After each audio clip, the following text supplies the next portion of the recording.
നമസ്കാരം. ഇന്ന് നമ്മൾ ഒരുമിച്ച് വായിക്കാൻ പോകുന്നത്, അല്ലെങ്കിൽ ഒരുമിച്ച് മനസ്സിലാക്കാൻ പോകുന്നത്, ഷാൻ ജിയോനോ എഴുതിയ മരങ്ങൾ നട്ട മനുഷ്യൻ എന്ന ചെറിയൊരു പുസ്തകമാണ്. അതെ, പി.എസ്. രാഗേഷ് വളരെ മനോഹരമായി മലയാളത്തിലേക്ക് മാറ്റിയിട്ടുണ്ട്. ഒറ്റനോട്ടത്തിൽ ഇതൊരു വളരെ ലളിതമായ കഥയാണ്. ഒരു മനുഷ്യൻ ഒരു തരിശുഭൂമിയെ അപ്പാടെ ഒരു കാടാക്കി മാറ്റുന്നു. പക്ഷേ നമ്മുടെ ഇന്നത്തെ ഈ ചർച്ചയുടെ ലക്ഷ്യം ആ കഥ വെറുതെ പറയുക എന്നതിലുപരി അതിനുള്ളിലെ വലിയ ആശയങ്ങളെ ഒന്ന് കണ്ടെത്തലാണ്. തീർച്ചയായും. ഒരു മനുഷ്യന്റെ നിശ്ചയദാർഢ്യം മാത്രം മതി ഒരു ആവാസവ്യവസ്ഥയെയും ഒരു സമൂഹത്തെ തന്നെയും പുനരുജ്ജീവിപ്പിക്കാൻ.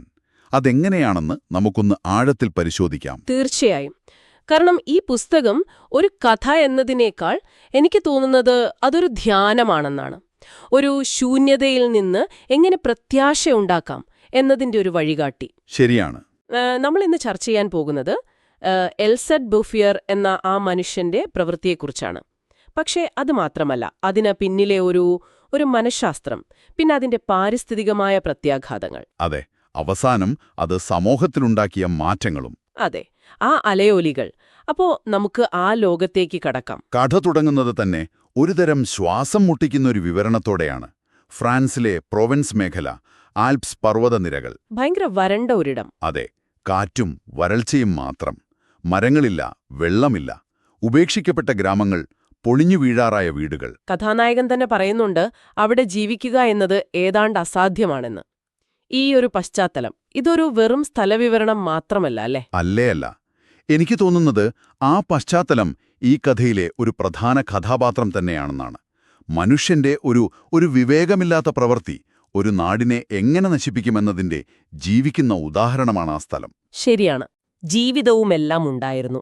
പക്ഷെ അതെല്ലാം വെട്ടി നശിപ്പിച്ച് ആ ഭൂമിയെ ഒരു മരുഭൂമി പോലെ ആക്കി മാറ്റി. ഈ ഒരു സമ്പൂർണ്ണ നാശത്തിന്റെ പശ്ചാത്തലത്തിൽ വേണം നമ്മൾ എൽസെഡ് ബൂഫിയർ എന്ന ഇടയന്റെ പ്രവൃത്തിയുടെ വില മനസ്സിലാക്കാൻ. അതെ, ആ ശൂന്യതയിൽ നിന്നാണ് അദ്ദേഹം തുടങ്ങുന്നത്. അതെ. അങ്ങനെ വെള്ളം കിട്ടാതെ തളർന്നു നടക്കുമ്പോഴാണ് നമ്മുടെ കഥാനായകൻ ആ ഇടയനെ കണ്ടുമുട്ടുന്നത്. എൽസെഡ് ബൂഫിയർ, 55 വയസ്സുള്ള ഒരാള്. അതെ, ശാന്തനായ, തന്റെ ആടുകളോടും നായോടുമൊപ്പം ഒറ്റയ്ക്ക് ജീവിക്കുന്നൊരു മനുഷ്യൻ. അദ്ദേഹം ഒന്നുമിണ്ടാതെ കഥാനായകന് വെള്ളം കൊടുത്ത് തന്റെ കല്ലുവീട്ടിലേക്ക് കൂട്ടിക്കൊണ്ടുപോകുന്നു. ആ വീട്ടിൽ വെച്ചാണ് കഥയിലെ പ്രധാന വഴിത്തിരിവ്, ആ അസാധാരണമായ കാഴ്ച കാണുന്നത്. അതെ, അതൊരു കാഴ്ചയെന്നതിനേക്കാൾ ഒരു അനുഷ്ഠാനം എന്ന് പറയുന്നതാവും ശരി. അത്താഴം കഴിഞ്ഞ് ബൂഫിയർ ഒരു ചാക്ക് ഓക്കുമരത്തിന്റെ കായകൾ, ഏക്കോൺസ്, മേശപ്പുറത്തിട്ട് ഓരോന്നായി പരിശോധിക്കാൻ തുടങ്ങി. വളരെ ശ്രദ്ധയോടെ. അതെ, കേടുവന്നതും ചെറുതുമായവയെല്ലാം മാറ്റിവെച്ച് നല്ല പുഷ്ടിയുള്ള 100 എണ്ണം തിരഞ്ഞെടുക്കുന്നു. എന്തൊരു ക്ഷമയാണത്, അല്ലേ? ഇവിടെയാണ് എനിക്ക് ശരിക്കും കൗതുകം തോന്നിയത്. ഇത് വെറുമൊരു വിത്ത് തിരഞ്ഞെടുക്കലല്ല, ഇതിലൊരു തരം ധ്യാനമുണ്ട്, ഒരു ലക്ഷ്യം മുന്നിൽ കണ്ടുകൊണ്ടുള്ള ഒരുക്കം. തീർച്ചയായും. പിറ്റേ ദിവസം രാവിലെയാണ് ഇതിന്റെ ഉദ്ദേശം നമുക്ക് വ്യക്തമാകുന്നത്. അദ്ദേഹം തന്റെ ഇരുമ്പ് തണ്ടുകൊണ്ട് ഭൂമിയിൽ കുഴിയുണ്ടാക്കി ഈ 100 കായകളും നടുന്നു. അതെ, കഴിഞ്ഞ 3 വർഷമായി അദ്ദേഹം ഇത് ചെയ്യുന്നു എന്ന് പറയുന്നുണ്ട്. 1,00,000 വിത്തുകൾ നട്ടുകഴിഞ്ഞു. 1,00,000? അതിൽ 20,000 മുളയ്ക്കുമെന്നും അതിന്റെ പകുതിയെങ്കിലും അതിജീവിക്കുമെന്നും, അതായത് 10,000 ഓക്കുമരങ്ങൾ ഈ ഭൂമിയിലുണ്ടാകുമെന്നും അദ്ദേഹം കണക്കുകൂട്ടുന്നു. ഇതൊരു വെറും പ്രതീക്ഷയല്ല. അല്ല, ഇതൊരു പ്രായോഗികമായ കണക്കുകൂട്ടൽ കൂടിയാണ്. നഷ്ടപ്പെട്ടു പോയേക്കാവുന്ന വിത്തുകളെക്കുറിച്ച് ഓർത്ത് അദ്ദേഹം നിരാശനാകുന്നില്ല. പകരം വളർന്നുവരാൻ സാധ്യതയുള്ളവയിൽ ശ്രദ്ധ കേന്ദ്രീകരിക്കുന്നു. എന്തുകൊണ്ടാണ് അദ്ദേഹം ഇത് ചെയ്യുന്നത് എന്ന് കഥാനായകൻ ചോദിക്കുമ്പോൾ ഒരു ഉത്തരം കിട്ടുന്നുണ്ട്.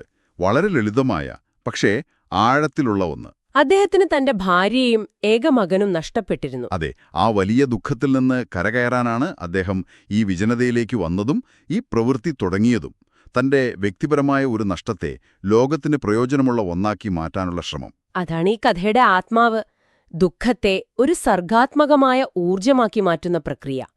പലരും ദുഃഖത്തിൽ തകർന്നു പോകുമ്പോൾ ബൂഫിയർ ആ വേദനയെ, ഭൂമിയെ സുഖപ്പെടുത്താനുള്ളൊരു ഇന്ധനമാക്കി മാറ്റി. ശരിയാണ്. ഓരോ വിത്ത് നടുമ്പോഴും അദ്ദേഹം തന്റെ ഓർമ്മകളെയും പ്രതീക്ഷകളെയും കൂടിയാണ് ആ മണ്ണിൽ നിക്ഷേപിക്കുന്നത്. അതുകൊണ്ടാണ് ആ പ്രവൃത്തിക്ക് ഒരു തപസ്സിന്റെ ശക്തി കൈവരുന്നത്. അവിടെ നിന്ന് കഥാനായകൻ യാത്രയാകുന്നു. പക്ഷേ അദ്ദേഹം പോകുന്നത് ഒരു ലോകം സൃഷ്ടിക്കുന്ന ഒരാളുടെ അടുത്തുനിന്നാണ്. എന്നിട്ട് ചെന്ന് കയറുന്നതോ മനുഷ്യർ പരസ്പരം ലോകം നശിപ്പിക്കുന്ന ഒരു യാഥാർത്ഥ്യത്തിലേക്കും. ഒന്നാം ലോകമഹായുദ്ധത്തിലേക്ക്. അതെ. ഈ രണ്ടു ചിത്രങ്ങളും തമ്മിലുള്ളൊരു വൈരുദ്ധ്യമുണ്ട്. അത് വളരെ വലുതാണ്, അല്ലേ? വളരെ വലുതാണ്. കഥയിലെ ഏറ്റവും ശക്തമായ ഭാഗങ്ങളിലൊന്ന് എനിക്കത് തോന്നിയിട്ടുണ്ട്. 5 വർഷം നീണ്ട യുദ്ധം, ലക്ഷക്കണക്കിന് ആളുകൾ മരിക്കുന്നു, രാജ്യങ്ങൾ നശിപ്പിക്കപ്പെടുന്നു, മനുഷ്യന്റെ സംഹാരശേഷിയുടെ പാരമ്യം. ആ ഭീകരതയുടെ നടുവിലും. അതെ, ആ ഭീകരതയുടെ നടുവിലും കഥാനായകന്റെ മനസ്സിൽ ആ മലമുകളിലിരുന്ന് വിത്ത് നടന്ന ശാന്തനായ മനുഷ്യന്റെ രൂപമുണ്ട്. യുദ്ധം വിതച്ച നാശത്തിൽ നിന്ന് തിരിച്ചെത്തുന്നയാൾ കാണുന്നത് അത്ഭുതമാണ്. ആ മാറ്റം, അത് അവിശ്വസനീയമായിരുന്നു. 5 വർഷം മുൻപ് കണ്ട തരിശുഭൂമിയല്ല അത്. അല്ല. അവിടെ ഒരു കാട് രൂപം കൊണ്ടിരിക്കുന്നു. 11 കിലോമീറ്റർ നീളത്തിലും 3 കിലോമീറ്റർ വീതിയിലും പരന്നുകിടക്കുന്നൊരു യുവവനം. തന്റെ തോളൊപ്പം വളർന്നു നിൽക്കുന്ന മരങ്ങൾ. അതെ, ഇതൊരു മാന്ത്രിക വിദ്യ പോലെയാണ് കഥാനായകൻ വിവരിക്കുന്നത്. ത്രിദർബി എങ്ങനെയാണ് നന്മയോട് പ്രതികരിക്കുന്നത് എന്നതിന്റെ ഏറ്റവും നല്ല ഉദാഹരണമാണത്. പക്ഷെ അതിനു പിന്നിൽ വ്യക്തമായ ശാസ്ത്രമുണ്ട്.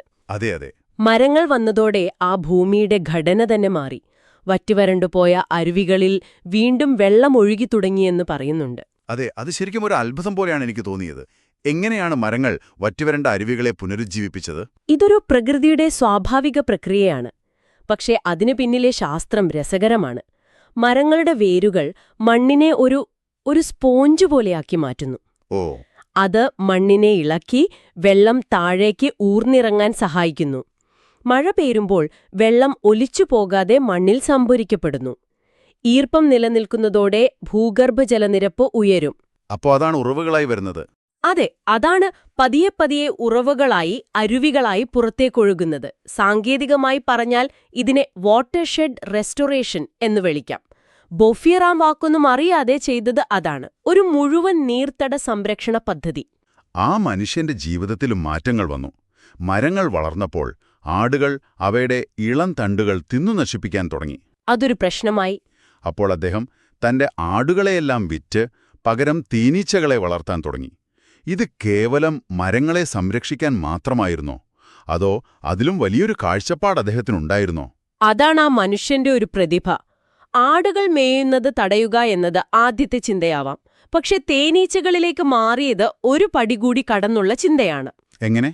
അവ മരങ്ങളെ നശിപ്പിക്കില്ലെന്ന് മാത്രമല്ല, ആ കാടിന്റെ നിലനിൽപ്പിനും വളർച്ചയ്ക്കും ഏറ്റവും അത്യാവശ്യമായ പരാഗണത്തിന്, പോളിനേഷന് സഹായിക്കുകയും ചെയ്യും. ശരിയാണല്ലോ. അതായത് അദ്ദേഹം ഒരു പ്രശ്നം പരിഹരിക്കുകയായിരുന്നില്ല, മറിച്ച് ഒരു സ്വയം നിലനിൽക്കുന്ന ജീവസുറ്റ ആവാസവ്യവസ്ഥയുടെ അടുത്ത ഘട്ടത്തിന് തറക്കല്ലിടുകയായിരുന്നു. അദ്ദേഹം ഓക്ക് മരങ്ങളിലാണ് തുടങ്ങിയത്. പക്ഷെ പിന്നീട് ബീച്ച്, ബിർച്ച് മരങ്ങളും നട്ടു. എന്തുകൊണ്ടാണ് ഈ ഒരു വൈവിധ്യം? ഒരേ തരം മരം നടുന്നതായിരുന്നില്ലേ എളുപ്പം? നല്ല ചോദ്യം. ഒരു പക്ഷെ ബോഫിയറയ്ക്ക് ഇതിന്റെ ശാസ്ത്രീയ വശം അറിയില്ലായിരിക്കാം. പക്ഷെ അദ്ദേഹം ചെയ്തത് തികച്ചും ശരിയായ കാര്യമാണ്. ഒരു മോണോകൾച്ചർ, അതായത് ഒരേ തരം മരങ്ങൾ മാത്രമുള്ള കാടിന് പ്രതിരോധശേഷി കുറവായിരിക്കും. അതെ, രോഗങ്ങളെയും കീടങ്ങളെയും പ്രതിരോധിക്കാൻ ശേഷി കുറവായിരിക്കും. എന്നാൽ പലതരം മരങ്ങളുള്ള ഒരു സമ്മിശ്ര വനത്തിന് പ്രതിരോധശേഷി വളരെ കൂടുതലാണ്. ശരി ശരി. ഓരോ തരം മരവും മണ്ണിന് വ്യത്യസ്തമായ പോഷകങ്ങൾ നൽകും.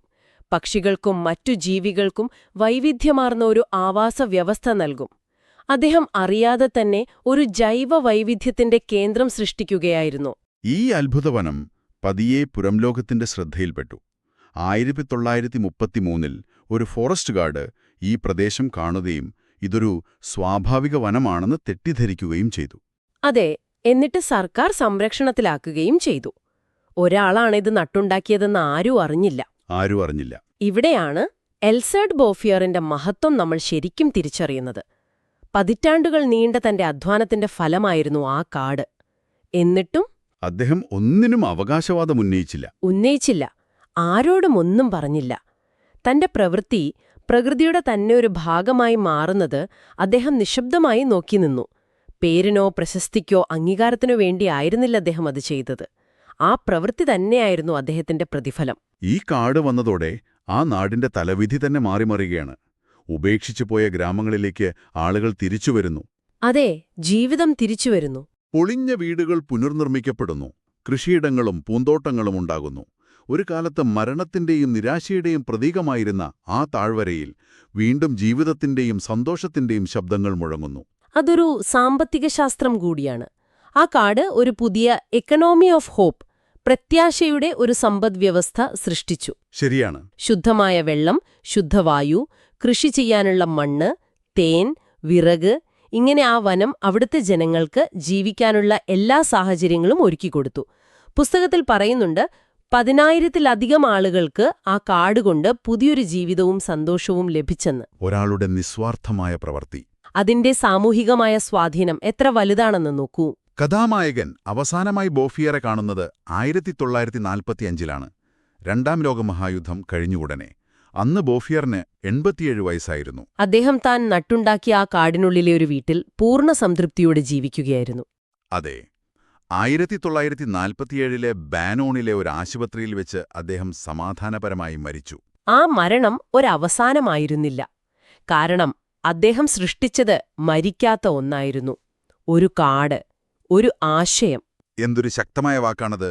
മനുഷ്യന് നശിപ്പിക്കാൻ മാത്രമല്ല, അതിലും എത്രയോ ഇരട്ടി ശക്തിയോടെ സൃഷ്ടിക്കാനും കഴിയും എന്ന ആശയം. ദൈവത്തിന് മാത്രമേ ഇത് ചെയ്യാൻ കഴിയൂ എന്ന് ചിലർ പറഞ്ഞപ്പോൾ ബോഫിയർ ഒരു സാധാരണ മനുഷ്യനായി ജീവിച്ചുകൊണ്ട് ദൈവതുല്യമായ ഒരു കാര്യം ചെയ്തു കാണിച്ചു. അതാണ് ഈ പുസ്തകം നൽകുന്ന ഏറ്റവും വലിയ സന്ദേശം. അതെ. നമ്മൾ ഈ ചർച്ചയിലൂടെ കടന്നുപോയപ്പോൾ എനിക്ക് മനസ്സിലായത്, ഇത് കേവലം മരങ്ങൾ നട്ടൊരു മനുഷ്യന്റെ കഥയല്ല. അല്ല. ഇത് വ്യക്തിപരമായ ദുഃഖത്തെ എങ്ങനെ ലോകനന്മയ്ക്കായി ഉപയോഗിക്കാമെന്നതിന്റെ കഥയാണ്. ശാസ്ത്രീയമായ അറിവില്ലെങ്കിലും പ്രകൃതിയെ കേട്ടുകൊണ്ട് എങ്ങനെ ഒരു ആവാസവ്യവസ്ഥയെ പുനഃസൃഷ്ടിക്കാമെന്നതിന്റെ പാഠമാണ്. പേരിനോ പ്രശസ്തിക്കോ വേണ്ടി കാത്തുനിൽക്കാതെ നിശബ്ദമായ ലോകത്തെ എങ്ങനെ മനോഹരമാക്കാം എന്നതിന്റെ ഉദാഹരണമാണ്. കൃത്യമായി പറഞ്ഞു. ഈ ചർച്ച അവസാനിപ്പിക്കുമ്പോൾ നിങ്ങൾക്ക് ചിന്തിക്കാൻ ഒരു ചോദ്യം തരാം. എൽസഡ് ബൂഫിയറിന്റെ കഥ നമ്മെ പഠിപ്പിക്കുന്നത് വലിയ മാറ്റങ്ങൾക്ക് വലിയ ആരവങ്ങളുടെ ആവശ്യമില്ല എന്നാണ്. ശരിയാണ്. അങ്ങനെയെങ്കിൽ ഈ കഥ കേൾക്കുമ്പോൾ നമ്മൾ ഓരോരുത്തരും അറിയാതെ ചെയ്യുന്ന ചെറിയ നല്ല കാര്യങ്ങൾ കാലക്രമേണ എത്ര വലിയ മാറ്റങ്ങൾക്ക് കാരണമായേക്കാമെന്ന് ചിന്തിച്ചു പോകുന്നില്ലേ? തീർച്ചയായും. എൽസഡ് ബൂഫിയറിനെ പോലെ ഫലമാഗ്രഹിക്കാതെ, ലോകം കാണാതെ നാം ഓരോരുത്തരും നമ്മുടെ ജീവിതത്തിൽ നട്ടുപിടിപ്പിക്കുന്ന മരങ്ങൾ എന്തൊക്കെയായിരിക്കും? ഒരുപക്ഷെ അതൊരു നല്ല വാക്കാകാം, ഒരു സഹായമാകാം, അല്ലെങ്കിൽ ആരും കാണാതെ നമ്മൾ ചെയ്യുന്നൊരു ചെറിയ നന്മയാകാം.